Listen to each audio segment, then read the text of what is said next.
여러분, 호세아서 6장 말씀은 굉장히 유명한 말씀이죠. 호세아서 전체 핵심이 되는 말씀이 바로 호세아서 6장의 말씀입니다. 복음서에서, 서신서에서 이 호세아서 6장 말씀을 얼마나 많이 인용하는지 모릅니다. 이 6장 말씀에서도 가장 중요한 말씀이 6장 6절 말씀, 우리가 2번 읽었던 말씀. 나는 인애를 원하고 제사를 원치 아니하며 번제보다 하나님을 아는 것을 원하노라. 이 말씀이 핵심이란 말이에요. 여러분, 인애를 원한다, 하나님을 아는 것을 원한다, 동격이라고 그러지 않았습니까? 인애는 뭐예요? 제가 여러분들에게 자주 이야기하는 헤세드예요. 헤세드. 어떻게 해석할 수 있을까요? 헤세드라는 말 많이 들었잖아요. 인애, 자비, 긍휼, 하나님의 어떤 조건 없는 사랑, 이런 것들을 의미하는 말이 헤세드입니다. 여러분, 하나님을 아는 것이 인애를 원하는 것이고 조건 없는 하나님의 사랑을 아는 것이 하나님을 아는 것이라고 이야기할 수가 있는 것이죠. 부모님의 사랑을 여러분 다 알아요? 아니, 부모님에 대해서 다 아십니까? 우리 엄마가, 우리 아빠가 어떤 분이신지 잘 아십니까? 여러분, 자녀는 부모에 대해서 100% 다 알 수가 없어요. 왜요? 부모는 자녀에게 모든 것을 다 이야기하지 않거든요. 그런데 부모는 자녀들에게 모든 것을 다 주는 사람들이에요. 그러니까 뭘 말하는 것입니까? 부모의 사랑을 깨닫고 부모의 사랑이 느껴지고 부모의 사랑을 알면 여러분 부모를 아는 거예요. 그러면 됐잖아요. 부모의 사랑을 깨닫고 부모의 사랑을 느끼고 깨닫게 되면 그것으로 우리는 부모님을 알아가는 것입니다. 성경에서는 여러분 헤세드 굉장히 중요한 개념이죠. 하나님의 자비, 하나님의 긍휼, 하나님의 인애하심, 하나님의 조건 없는 사랑, 이런 것들을 헤세드라고 이야기합니다. 여러분, 예수님께서도 이 호세아서 6장 6절 말씀을 2번이나 인용을 하셨어요. 언제 인용하셨느냐? 여러분, 첫 번째는 예수님이 죄인들과 세리들과 함께 이렇게 식사를 할 때가 있었습니다. 여러분, 바리새인들이 예수님을 조롱하기 위해서 지어붙인 별명이 있었어요. 그게 뭔지 아십니까? 예수님의 별명. 바리새인들이 조롱하기 위해서 지어붙인 별명. 죄인과 함께 먹는 자. 이거예요. 세리와 함께 먹는 자, 식사하는 자. 이게 바로 예수님의 별명이었습니다. 여러분, 바리새인들이 와서 시비를 걸고 그것에 대해서 문제를 삼은 거예요. 그때 여러분, 예수님이 뭐라고 말씀하셨습니까? 건강한 자에게는 의원이 필요 없고 병든 자, 환자에게는 의원이 필요하다. 내가 의인을 부르러 온 것이 아니라 죄인을 부르러 왔노라. 이렇게 이야기하면서 오늘 호세아서 6장 6절 말씀을 인용하셨던 것입니다. 하나님은 긍휼을 원하고 제사를 원치 아니한다 하시면서 내가 온 것은 죄인을 부르러 왔다. 이렇게 이야기를 하시는 거예요. 하나님께서는 긍휼을 원하시고 제사를 원하지 아니한다. 여러분, 더럽고 깨끗함의 문제가 아니라 하나님의 긍휼, 하나님의 자비, 하나님의 사랑이 죄인을 구원한다라는 거예요. 형식이 죄인을 구원하는 게 아니라 하나님의 사랑이 죄인을 구원하는 줄로 믿습니다. 하나님의 사랑, 하나님의 긍휼, 하나님의 인애가 한 사람을 구원하는 거지, 제사를 막 화려하게 지내고 막 1000번째를 지내고 막 그런다고 해가지고 사람이 구원을 받는 게 아니라는 것입니다. 두 번째로 예수님께서 이 호세아서 6장 6절 말씀을 인용한 말씀은 안식일에 제자들과 예수님이 이렇게 밀밭을 이렇게 걸어가다가 제자들이 너무 배가 고파가지고 어떻게 했습니까? 밀을 손으로 이렇게 비벼가지고 나달이 떨어져가지고 그걸 먹었단 말이에요. 맛있어요 그거? 전 먹어본 적이 없는데. 맛있어요? 네, 맛있대요. 그렇죠. 근데 그걸 가지고서 바리새인들이 문제를 삼았습니다. 왜요? 안식일에 뭘 했다?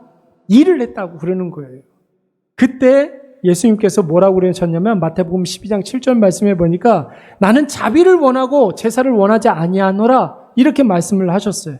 너희가 제대로 알았더라면 무죄한 자를 정죄하지 않았을 것이다. 인애를 제대로 아는 것이 하나님을 제대로 아는 것이다. 하나님의 사랑을 제대로 아는 사람만이 여러분 구원에 합당한 사람이 되는 거예요. 사랑이 무엇입니까, 여러분? 사랑이 뭐예요? 뭐 사랑 뭐 그런 거 있죠. 뭐 필레오도 있고 아가페도 있고 에로스도 있고. 그런데 여러분, 남녀 간의 사랑은 유통기한이 있습니까 없습니까?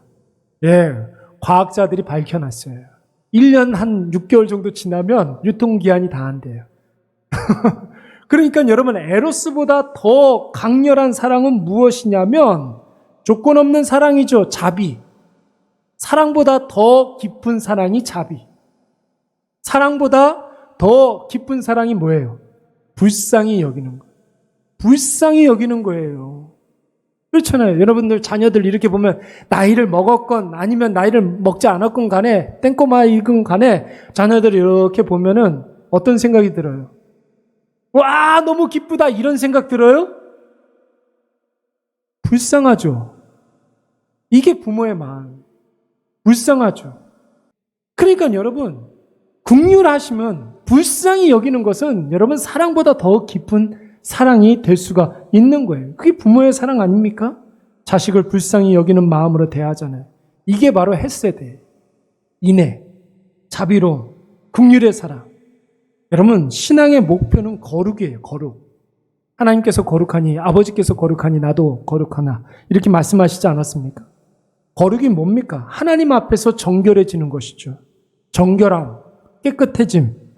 여러분, 이것은 오름이 있어야 깨끗해지고 바름이 있어야 정결해지는 것입니다.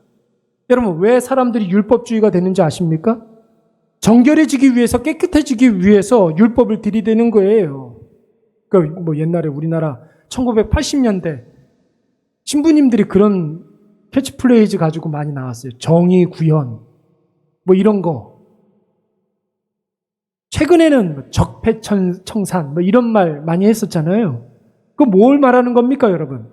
법을 들이대가지고 법을 지키지 않는 사람들은 가차없이 숙청하고 처단한다는 것 아닙니까? 정의구현, 적폐청산, 법 들이대고 깨끗해지자는 거예요. 그런데 여러분, 정의구현을 하면서 적폐청산을 하면서 숙청하고 쫓아내고 감옥에 가두고 합니다. 그래서 정의구현하자고 하는 사람, 적폐청산하자고 하는 사람 옆에 가면 다치게 돼 있어요. 무서워요. 그런 사람들 굉장히 무서운 거예요. 옳음을 주장하면서 그 옳음을 근거로 해서 폭력을 행사하고, 정의를 주장하면서 그 정의를 가장해서 숙청하게 됩니다. 고멜 한번 생각을 해보세요. 자, 정의를 구현하자고 한다면 고멜 어떻게 해야 됩니까? 고멜 어떻게 해야 돼요? 당장의 사형이죠. 아니면 감옥에 가두든지 그렇게 해야 되잖아요. 여러분, 빨리 죽여버려야 되는 게 정의를 구현하는 거예요. 적폐를 청산하는 거예요. 고멜에 대해서. 고멜은 여러분 영적인 우리예요. 고멜이 다른 사람이 아니에요. 우리예요. 고사모니 고멜이에요. 고멜이 누구라고요? 고사모니. 여러분들은 고사모니라고 하면 안 되죠. 나는 고사모니고 고멜은 다 우리예요. 우리도 마찬가지예요. 율법 가지고 법 가지고 우리를 판단하면 여러분 이 중에 살아있을 사람 아무도 없다는 거예요. 그런데 성경에서 말하는 깨끗해지는 방법은 뭐예요? 법 들이대 가지고 깨끗한지 안 깨끗한지 판단하는 게 아니죠. 하나님은 법이 아니라 사랑으로 대하잖아요. 사랑으로. 하나님은 우리를 자녀라고 하지 않습니까? 여러분, 하나님의 자녀는 누구를 닮아요? 아버지를 닮는단 말이에요. 아버지의 무엇을 닮아야 됩니까? 인애를 닮아야 되고, 하나님의 긍휼을 닮아야 되고, 하나님의 자비하심을 닮아야 될 줄로 믿습니다. 하나님께서 우리를 인애로 대하셨기 때문에 우리도 형제를 인애로 대해야 한다라는 것입니다. 하나님을 닮아가는 것. 하나님을 알아야 닮아가지 않습니까? 그래서 여러분, 하나님을 아는 지식이라는 말은 하나님의 사랑을 알고 하나님의 인내를 담고 하나님의 긍휼하심을 우리가 있는 그 곳에서 실천해야 한다라는 거예요. 할렐루야. 예. 그겁니다. 호세아가 고멜을 어떻게 깨끗하게 했습니까? 호세아는 고멜을 어떻게 깨끗하게 했습니까? 세상 방식으로 하면 고멜은 죽일 수밖에 없어요. 그런데 하나님의 방식으로 호세아는 고멜을 대했던 것입니다. 고멜을 위해서 희생했잖아요. 고멜을 위해서 헌신했잖아요. 딴 남자한테 가 있으면 돈 주고 사왔잖아요. 그렇게 해서 사랑으로, 인애하심으로, 헤세드로, 자비하심으로 깨끗하게 해 준 거예요. 여러분 어디서 많이 듣던 이야기 아닙니까? 이 모든 사랑의 이야기가 로마서 말씀에 나오고 있는 거예요. 의롭지 않은 자들을 의롭다고 간주해서 그들이 물지 못하는 대가를 예수님께서 대신 물어주신 것이죠. 그래서 지난번에 한번 그런 이야기를 했었잖아요. 우리의 죄가 완전히 없어진 게 아니라 하나님의 은혜의 날개 아래 이렇게 덮어주신 거라고 그랬잖아요. 그렇죠? 안 보이게 덮어주신 거라고 말씀을 하셨어요. 법으로 들이대면 우리도 고멜처럼 단장에 그냥 단칼에 처단을 당해야 되는데 하나님께서는 자비하심으로 인애하심으로 긍휼하심으로 우리를 대해주셨습니다. 그래서 여러분 힘은 어떻게 써야 될까요?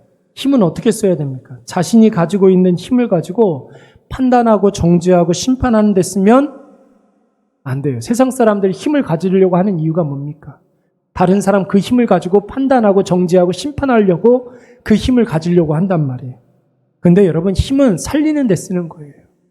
깨끗하게 하는데 사용되어져야 되고 정결하게 하는데 사용되어져야 됩니다.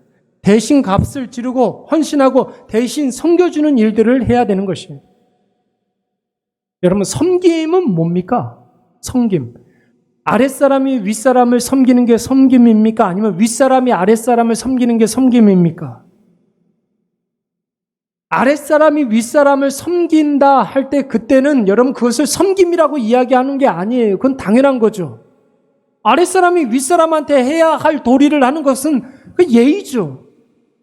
근데 윗사람이 자기가 더 많은 힘을 가지고 아랫사람, 힘이 없는 사람에게 자기가 있는 그 힘을 사용하는 거, 이게 여러분 섬김이에요.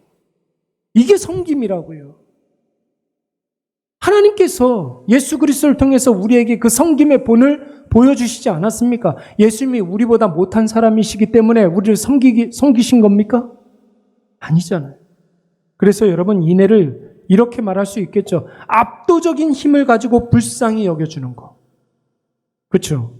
압도적인 힘을 가지고 대신 값을 치러 주는 거. 자기가 힘이 있기 때문에 누군가를 대신해서 그 일들을 감당하는 거. 그거예요, 그거. 그게 섬김이에요.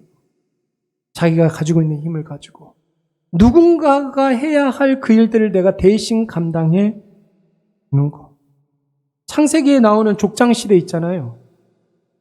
족장시대 4명. 아브라함, 이삭, 야곱, 요셉. 여러분 이 4명 중에 가장 복음적인 족장 누구라고 생각하십니까? 아브라함은 믿음의 조상이잖아요. 근데 아들 둘이 있었어요. 누구하고 누구? 하나는 이스마엘, 하나는 이삭. 근데 이삭을 선택하고 이스마엘은 어떻게 했습니까? 버렸죠. 자, 이삭은 여러분 어떻습니까? 아들이 둘이 있었어요. 누구하고 누구? 에서하고 야곱. 에서는 버렸고 이삭이 그 언약을 계승했습니다. 그렇죠? 요셉도 아들이 둘이 있었습니다. 에브라임과 므낫세. 근데 멀쩡한 장남을 자기 아버지한테 이렇게 축복하라고 그랬잖아요. 하나는 자기가 선택하고 하나는 버렸어요. 야곱은요, 몇 명의 아들이 있었습니까? 12명이 있었죠. 버린 자녀가 있습니까? 없습니까? 없어요. 그래서 야곱이 훌륭한 거예요. 자, 그러면 완벽해서 12명의 아들들이 완벽해가지고 다 살린 겁니까? 르우벤 한번 생각을 해볼까요? 르우벤 하면 제일 먼저 떠오르는 게 뭐예요? 그의 서모하고 간통을 했어요. 어떻게 해야 됩니까, 이거? 법 들이대면 단칼에 그냥 없애버려야 돼요. 아버지 야곱하고는 상관없이 시므온하고 레위는 뭐 했습니까? 자기 동생, 여동생 건드렸다고 세겜 지역에 가가지고 세겜에 있는 남자들 다 할례받게 하고 난 다음에 단칼에 다 죽여버렸어요. 그들의 별명이 살육하는 기계예요. 사람을 얼마나 많이 죽였으면. 어떻습니까, 여러분? 아브라함을 기준으로 생각하고 이삭을 기준으로 생각하면 다 없애버려야 된단 말이에요. 유다는 여러분 어떻습니까? 넷째 아들 유다. 그의 며느리하고 간통한 사람이에요. 하나같이 다 12명 아들 다 하나같이 다 하자가 있었어요. 그런데 한 명 다 하나님께서 그들을 축복하셔가지고 12개의 지파로 만들어 주시잖아요. 가장 복음적인 족장이 바로 야곱이 되는 거예요. 다 건져 올렸어요. 12지파가 됐습니다. 성도들이 다 야곱의 아들들과 같지 않습니까? 하나님께서 우리를 다 귀한 하나님의 자녀로 삼아 주셨잖아요. 헤세드로, 인내하심으로, 자비하심으로, 불쌍히 여겨주심으로. 과거를 그냥 덮어버렸잖아요. 뒷조사 안 하잖아요. 하나님께서. 못해서 안 하시는 겁니까? 하나님께서 뒷조사하지 않으세요. 여러분, 인과 법칙이라는 게 있어요. 인과 법칙. 원인이 있으면 결과가 있다. 그렇죠? 여러분, 원인이 있으면 결과가 있는 것인데 죄의 삭은 뭐예요? 그래서 죄의 삭은 사망이잖아요. 법은 여러분 인과 법칙에 의한 게 법이에요. 그런데 하나님은 인과 법칙으로 사람을 대하지 않습니다. 만약에 인과관계로 우리가 구원을 받는다고 하면 여러분 우리가 무엇을 가지고 구원을 받을 수 있겠습니까? 그러나 하나님은 우리를 사랑으로, 인애로, 긍휼로, 자비하심으로 대하고 계시는 거예요. 오늘 우리도 모든 사람들을 대할 때 하나님의 인애하심으로 대하시기 바랍니다. 하나님께서는 인애를 원하시고 제사를 원치 아니하시고 하나님께서는 번제를 원하는 것이 아니라 하나님을 닮아가는 것, 하나님을 알아가는 것을 원하신다고 그랬습니다. 오늘 하나님의 인애하심으로 불쌍히 여기심으로 여러분 옆에 있는 사람들, 주변에 있는 사람들을 대하시기 바랍니다. 네, 거기에서부터 예수 그리스도의 다시 사심이, 회복이, 새로운 힘이 우리에게 임하게 될 줄로 믿습니다. 한 주간